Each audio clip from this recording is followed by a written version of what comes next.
Today, I'm going to be talking to you all about the power of self-compassion and how to practice self-compassion and share it with your clients too, if you have clients. So, my name is Shamash. I'm author of Mindfulness for Dummies. And I'm going to talk to you about self-compassion. I'm also going to show you a little imagery about self-compassion, which will help it to make it a bit easier to understand.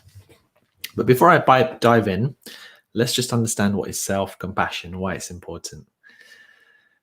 The word compassion comes from the word, I believe it's the Latin, compassion. And the word passion, although most people associate it with a very positive word, like, what's your passion? What are you passionate about? Actually, the origin of the word passion means to suffer. You may have heard of the concept of the passion of Christ, the suffering of Christ. So compassion means to suffer with. And so when you have compassion for someone, you notice that they're suffering and you kind of meet them, you connect with them and you help them to overcome that suffering. Self-compassion is when you notice that you have suffering in yourself and you practice compassion for yourself. And there's been a whole load of research relatively recently that finds it to be very, very powerful.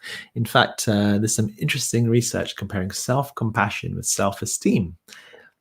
And they find, if you try to build up your self-esteem, a lot of people see that as a very helpful and healthy thing to do. Perhaps it is to a certain extent. But to go through difficulties and the challenges which we all go through in life, the skill of self-compassion is found to be more helpful and enduring. So what is self-compassion? Now, let me show you this diagram. Let's see if this works. That's a bit too small. Let me make it bigger. There we go. So this is an image I found from, I think originally it's from the website called See Your Words. And as you can see in the top left-hand corner, it shows that more and more research is showing that self-compassion leads ultimately to a more happy life. Happy life is linked to all sorts of different things, but it improves, your experience in work, health, relationships, loads and loads of different things. And it's got three elements to it. And as you can see in this diagram, it's got the self-kindness element, number one, number two, the common humanity, and number three, the mindfulness. And I'm going to go through each of these in turn, and maybe I'll come back to this diagram in a sec too. So let's just make it a little bit smaller so you can see me. So let's understand what the three steps are of self-compassion. And then once you understand it for yourself, you can actually share it with others, friends, family, or even if you're some sort of coach or therapist and you want to share it. So the first step of self-compassion is, they normally call it mindfulness, but it may be easier to even think of it of acceptance. And so it's to come to the point of thinking that actually I'm going through a difficult time at the moment and this is hard. Now, it may seem quite obvious that, what's the big deal? You're just saying that it's hard. But actually, when we're going through difficulties or challenges in our life, we try to think, I need to be positive. I mustn't feel that negative feeling, or I must try and have a stiff upper lip type mentality. But when we take this avoidance approach, it's one of the most unhealthy things we could do, actually. So to actually open ourselves up to it physically, mentally, emotionally, and say, hang on a minute, this is a difficulty at the moment. This is hard for me. So that acknowledgement actually kind of somehow releases the pressure of that feeling upon yourself. So that's really important. So the acceptance is really important. And, they call it mindfulness in this diagram. They call it step 3 here, which is being open to the reality of the present moment. You are here. Acknowledge our sufferings without exaggerating it. That's a nice way of putting it. It's just acknowledging it's there. And part of that acknowledgement is about, first of all, accepting that it's there. You could notice where it is in your body. So whether it's you or for others, you could say, hey, wait, you're going through difficulty right now. Where do you feel it in your body? And noticing specific sensations. That's another element of mindfulness. You can notice the different thoughts that are coming up, like, I can't handle this, or this is too difficult, or why is this happening to me? Why me and not others? So all these kinds of thinking, you can notice that. So there's the thoughts, there's the bodily sensations, and then there's the feelings that go along with it, feeling of sadness or anxiety or whatever that feeling may be. That's all part of mindfulness.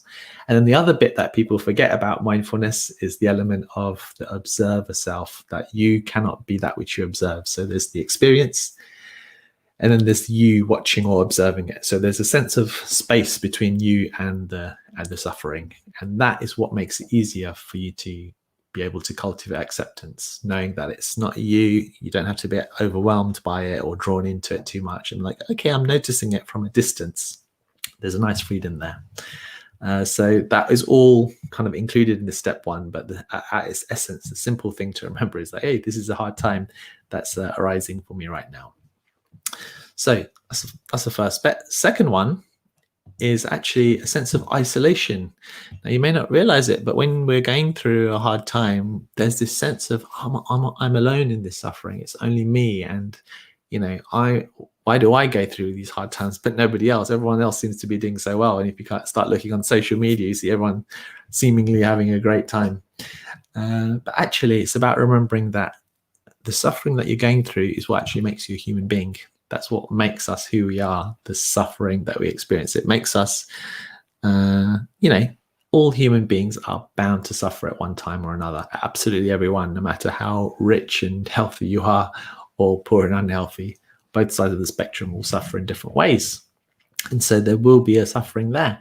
And so when you go through a hard time, the fact that you're not the only person that suffers, but every single human being on the planet and animal suffers at some point, means that we're in this together, that sense of it. And that can take you from the sense of isolation and being on your own to a sense of community and connecting with others. So that's important, again, a practice for yourself and when you're sharing with others. And in our diagram here, you can see that is labeled as step 2, recognizing our common humanity and the pain that everyone's taking a slice of the pain there. And it's a moment of connection with others. It's showing in the diagram. So it connects us. And then the third step, I'm calling the third step, they're calling it the first step here, is actually kind actions and kind or positive self-talk. So a nice way of summarizing this is to think of it as, how can I if my friend was going through this, what advice would I give to them?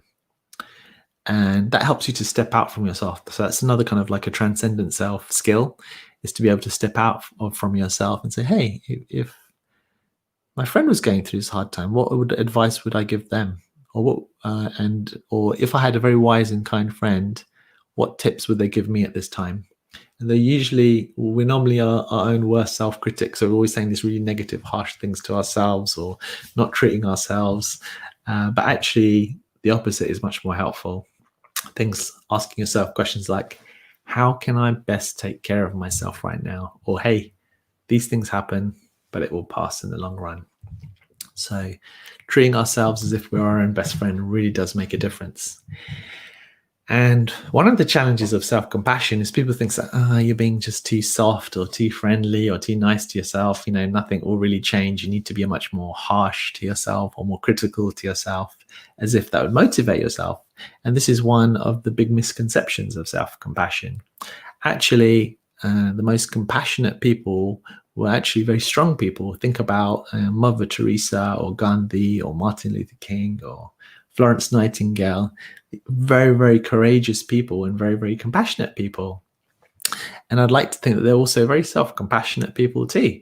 And so compassion is not a weak thing. It's actually a really strong thing. You're standing up for what's important. And when you're going through suffering, you need to stand up for yourself, because that's what's most important, in meeting yourself with compassion and kindness. So these are the 3 tips again. So step 1, acceptance. Step 2, you're not alone. And step 3, the kind actions and self-talk. So this is important for yourself as if you're a teacher or a therapist or something. And also, once you practice with yourself, it's more likely to spill over and be helpful for your clients too. And you can bring these different steps in. You might want to just start with the mindfulness stuff. So not even acceptance. You might even call it, the mindfulness, what's called step 3, and help your clients through that experience, whether they're going through a suffering or not. And then another time you may cultivate the common humanity. Another time you may cultivate the self-kindness. And then you can bring them together when you or your client's going through a really hard time or a suffering. With these skills, there's different elements to them, so you can build them up, so you can practice one at a time. And sometimes with clients I've worked with, it may take a year or two, it may take a while before a big insight comes or a feeling comes along with these practices, but it just requires some patience. And the great news, it's a skill that you can develop and learn. So it's not something like, if you're not self-compassionate right now, the really good news and what all the science is showing is that it's something that you can develop and grow in. So that's what I wanted to share today about self-compassion. Be really interested to hear what you think about that, what your insights are about self-compassion. Do you think it's important? How do you practice it? How do you share it with others? And yeah, feel free to share your comments below, and I'll be very happy to read them and respond to any. Thanks for watching, and see you tomorrow. Bye for now.